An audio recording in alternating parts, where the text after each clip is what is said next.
യോഹന്നാൻ്റെ സുവിശേഷം 8-ാം അധ്യായത്തിൻ്റെ 32-ാം വാക്യത്തിൽ യേശു വിഖ്യാതമായൊരു പ്രഖ്യാപനം നടത്തുന്നുണ്ട്. അതായത്, നിങ്ങൾ സത്യം അറിയുകയും സത്യം നിങ്ങളെ സ്വതന്ത്രരാക്കുകയും ചെയ്യും. ഇതിൽ കൗതുകരമായൊരു കാര്യമുള്ളത്, ഇത് ഈശോ ആരോടാണ് പറയുന്നതെന്ന് ശ്രദ്ധിച്ചാൽ മനസ്സിലാവും. അത് അറിയണമെങ്കിൽ ഈ 31-ാം വാക്യം, തലേ വാക്യം നോക്കണം. അതിൽ സുവിശേഷം എഴുതുന്നത് തന്നിൽ വിശ്വസിച്ച യഹൂദരോട് യേശു പറഞ്ഞു എന്നാണ്. അതായത്, യേശുവിൽ വിശ്വാസമുണ്ട്, അവരോട് ഈശോ പറയുകയാണ്, നിങ്ങൾ സത്യം അറിയണം. അതായത്, യേശുവിൽ വിശ്വസിച്ചു എന്നത് സത്യമറിഞ്ഞ സ്ഥിതി ആയിട്ടില്ല, സ്വാതന്ത്ര്യത്തിലെത്തണം. യേശുവിൽ വിശ്വസിച്ചു എന്ന കാരണത്താൽ മാത്രം ഒരാൾ സത്യമറിയണമെന്നില്ല, സ്വാതന്ത്ര്യത്തിലെത്തണമെന്നില്ല. അപ്പോൾ നമുക്ക് യേശുവിൽ വിശ്വാസമുണ്ട്. ഇത് കേൾക്കുന്നവർ യേശുവിൽ വിശ്വസിക്കുന്നവരായിരിക്കണം. യേശുവിൽ വിശ്വാസമുണ്ട്, പക്ഷേ അറിയുക, നാം സത്യമറിഞ്ഞവരാകണമെന്നില്ല, സ്വാതന്ത്ര്യം അനുഭവിക്കുന്നവരാകണമെന്നുമില്ല.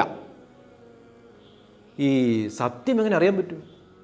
സത്യം എങ്ങനെ അറിയാൻ പറ്റും എന്നതിന് മറുപടി, സത്യാത്മാവ് വരുമ്പോൾ നിങ്ങളെ സത്യത്തിൻ്റെ പൂർണ്ണതയിലേക്ക് നയിക്കുമെന്ന് ഈശോ തന്നെ പറയുന്നുണ്ട്. അത് യോഹന്നാൻ്റെ സുവിശേഷം 14-ാം അധ്യായത്തിൻ്റെ 6-ാം വാക്യത്തിലാണ്.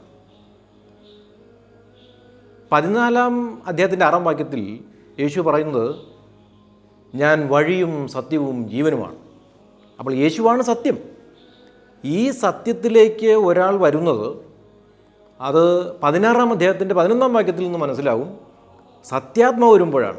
സത്യാത്മാവ് വരുമ്പോൾ നിങ്ങളെ സത്യത്തിൻ്റെ പൂർണ്ണതയിലേക്ക് നയിക്കും. സത്യത്തിൻ്റെ പൂർണ്ണതയിലേക്ക് നയിക്കുമെന്ന് പറഞ്ഞാൽ യേശുവാണ് സത്യം, യേശുവിലേക്ക് നയിക്കുന്നത് തന്നെയാണ്. അപ്പോൾ യേശുവിലേക്ക് നയിക്കപ്പെടുന്നു, സത്യത്തിൻ്റെ പൂർണ്ണതയിലെത്തുന്നു, സ്വാതന്ത്ര്യം അനുഭവിക്കുന്നു.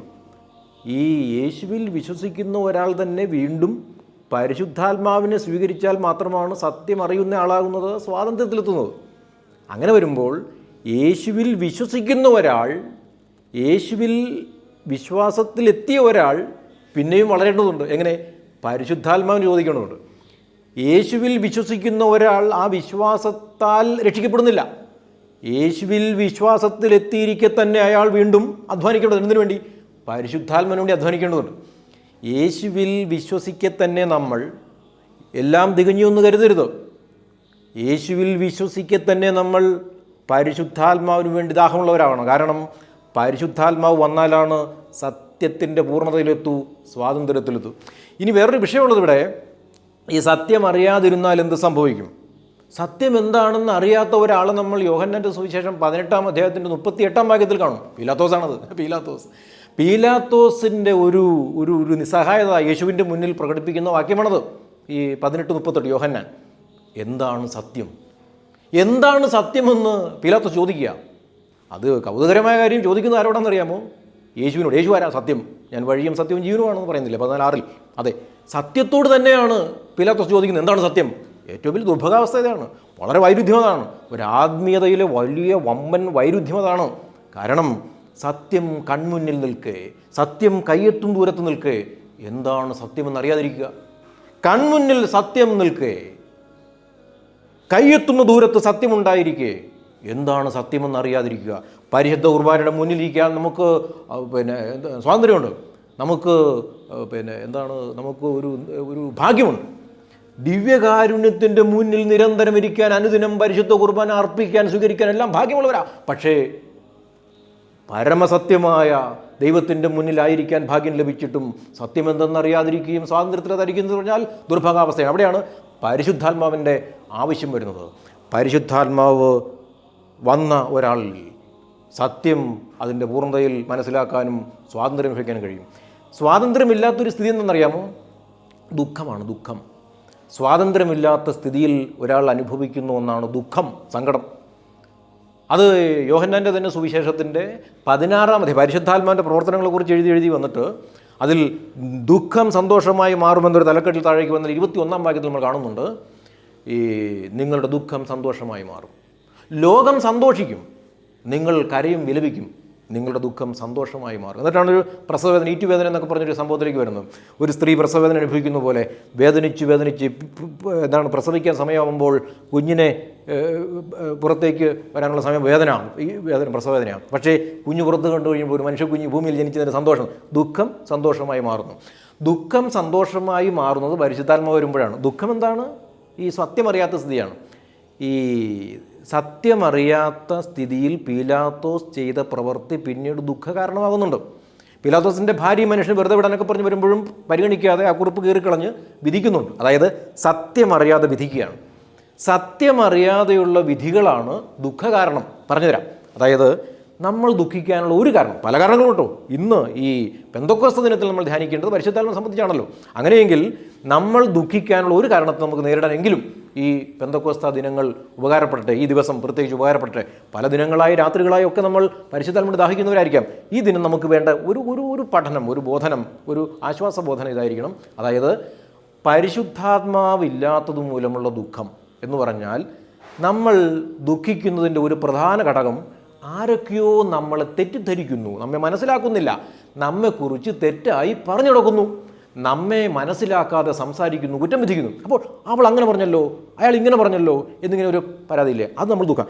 മറ്റ് പലരും നമ്മെ മനസ്സിലാക്കുന്നില്ല, തെറ്റായി മനസ്സിലാക്കുന്നു എന്ന ദുഃഖം പേറുന്ന മനുഷ്യ, നിങ്ങളോട് ഞാൻ പറയട്ടെ, ഈ ദുഃഖം സത്യം അറിയാത്തത് കൊണ്ടാണ്. കാരണം പരിശുദ്ധാത്മാവിനെ സ്വീകരിച്ചാലേ ശരിയായി വിധിക്കാൻ പറ്റൂ. നമ്മെ ശരിയായി മനസ്സിലാക്കണമെങ്കിൽ നമ്മോട് സംസാരിക്കുന്ന, നമ്മെക്കുറിച്ച് സംസാരിക്കുന്ന ആളുകൾ പരിശുദ്ധാത്മാവ് കിട്ടണം. പരിശുദ്ധാത്മാവിനെ കിട്ടാത്ത ആളുകൾ പറയുന്ന കാര്യത്തെ ഓർത്ത് സങ്കടപ്പെട്ട് നടക്കരുത്. പ്രഥമമായി നീ പരിശുദ്ധാത്മാവിനെ സ്വീകരിക്കണം. പരിശുദ്ധാത്മാവിനെ സ്വീകരിച്ച ഒരാൾക്ക് ആരെന്ത് നമ്മെക്കുറിച്ച് പറഞ്ഞാലും അത് സങ്കടകാര്യമല്ല. ഇന്ന് വരെ, ഈ നിമിഷം വരെ ആരൊക്കെയോ നമ്മെക്കുറിച്ച് അപവാദങ്ങൾ പറയുകയോ മനസ്സിലാക്കാതിരിക്കുകയോ തെറ്റിദ്ധരിക്കുകയോ, നമ്മൾ പകലന്തിയോളം കഷ്ടപ്പെട്ടിട്ടും ജീവിത പങ്കാളി പോലും മനസ്സിലാകാതെയും തെറ്റിദ്ധരിക്കുകയും ചെയ്യുന്ന സ്ഥിതിയുണ്ടെങ്കിൽ ഇന്ന് തിരുത്തിയേക്കുക. കാരണം നീ പരിശുദ്ധാത്മാവിനെ സ്വീകരിച്ച ഒരാളാണെങ്കിൽ ശരിയായ വിധികളെ നമ്മൾ കേൾക്കേണ്ടതുള്ളൂ. തെറ്റായ വിധികൾ, കുറ്റം വിധികൾ നമ്മെ ദുഃഖിതരാക്കരുത്. അപ്പോൾ ഇതുവരെ ആരുടെയെങ്കിലും പഴിപറച്ചിൽ കേട്ട് ദുഃഖിച്ചിരുന്നുവെങ്കിൽ പെന്തക്കോസ്ത് ദിനത്തിൽ പരിശുദ്ധാത്മാവിനെ സ്വീകരിച്ചതിൻ്റെ ലക്ഷണമായി ഇനി തെറ്റായ വിധികളോർത്ത് സങ്കടപ്പെടാത്ത, സത്യം അറിഞ്ഞ, നിന്നെക്കുറിച്ചുള്ള സത്യം നീയെങ്കിലും അറിഞ്ഞിരിക്കുക. മറ്റുള്ളവർ തെറ്റായി മനസ്സിലാക്കട്ടെ, തെറ്റായി വിധിക്കട്ടെ, തെറ്റായി പറഞ്ഞു നടക്കട്ടെ, പക്ഷേ നിന്നെക്കുറിച്ച് നീ തന്നെ വിലയിരുത്തുക. പരിശുദ്ധാത്മാവിനെ സ്വീകരിച്ച ഒരാൾ ആരെങ്കിലുമൊക്കെ തെറ്റായി വിധിക്കുന്നത് കേട്ട് സങ്കടപ്പെട്ടിരിക്കില്ല. നിലവിൽ ദുഃഖകാരണമായ മറ്റുള്ളവരുടെ കുറ്റപ്പെടുത്തൽ ഇനി മുതൽ സന്തോഷ കാരണമാകും. അപ്പോസ്തലന്മാർ തങ്ങൾക്ക് ഏൽക്കുന്ന പ്രഹരങ്ങൾ ഓർത്ത് സന്തോഷിക്കുന്നില്ലേ?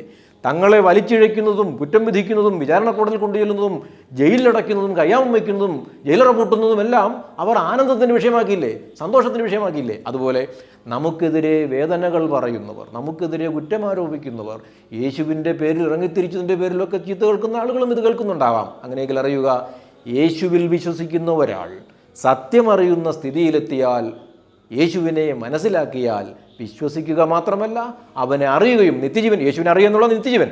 അങ്ങനെയെങ്കിൽ നിത്യജീവനിലേക്കുള്ളൊരു വഴിയിലെത്തണമെങ്കിൽ യേശുവിൽ വിശ്വസിച്ചു എന്നിടത്ത് അവസാനിക്കരുത്. ആ വിശ്വാസം സത്യമറിഞ്ഞ സ്ഥിതിയിലേക്കും സ്വാതന്ത്ര്യം അനുഭവിക്കുന്ന സ്ഥിതിയിലേക്കും വളരാൻ പരിശുദ്ധാത്മാവിനെ സ്വീകരിക്കുക. ഈ പെന്തക്കോസ്ത് ദിനത്തിൽ പരിശുദ്ധാത്മാവിനെ പൂർണ്ണതോതിൽ സ്വീകരിച്ച് കുറ്റം വിധികളിന്മേൽ നമുക്ക് അനുഭവിക്കേണ്ടി വരുന്ന ദുഃഖം ഇനി സന്തോഷമായി മാറട്ടെ. മറ്റുള്ളവർ എന്നെ കുറ്റം വിധിക്കുന്നുവല്ലോ, പരിശുദ്ധാത്മാവ് കിട്ടിയ ഒരാൾക്ക് അത് ആനന്ദമാണ്. മറ്റുള്ളവർ കല്ലെറിയുന്നു. അപ്പോൾ അസിസിയിൽ ഫ്രാൻസ് ഒക്കെ ഉണ്ടല്ലേ, ഓരോ കല്ലേറും സ്വീകരിച്ചുകൊണ്ട് ദൈവസ്നേഹം സ്വീകരിക്കുന്ന ഒരു മനോഭാവമാണ്. അതുകൊണ്ട് മറ്റുള്ളവർ നമ്മെ വിധിക്കുന്നതോർത്ത് സങ്കടപ്പെടുന്ന മനുഷ്യ, ഇനി മുതൽ മറ്റുള്ളവർ നമ്മെ തെറ്റായി മനസ്സിലാക്കുകയോ പറഞ്ഞു നടക്കുകയോ കുറ്റം വിധിക്കുകയോ ചെയ്യുമ്പോൾ അത് ആനന്ദത്തിൻ്റെ വിഷയമാക്കുക. പരിശുദ്ധാത്മാവ് നിറഞ്ഞ ഒരാളാവുക. നിറകുടം തുളുമ്പിൽ നിന്ന് കേൾക്കില്ലേ എന്ന് പറഞ്ഞ പോലെ പരിശുദ്ധാത്മാവിനാൽ നിറഞ്ഞു നിൽക്കുന്ന ഒരാൾ കോപിഷ്ഠരാവില്ല, ശാന്തമായി എല്ലാറ്റിനെയും നേരിടും. ഈ പെന്തക്കോസ്ത് ദിനത്തിൻ്റെ ആശംസയോടൊപ്പം പ്രാർത്ഥനയും പരിശുദ്ധാത്മാവ് നിറഞ്ഞവരായി, സന്തോഷമുള്ളവരായി, ആത്മാവിൽ ആനന്ദിക്കാം.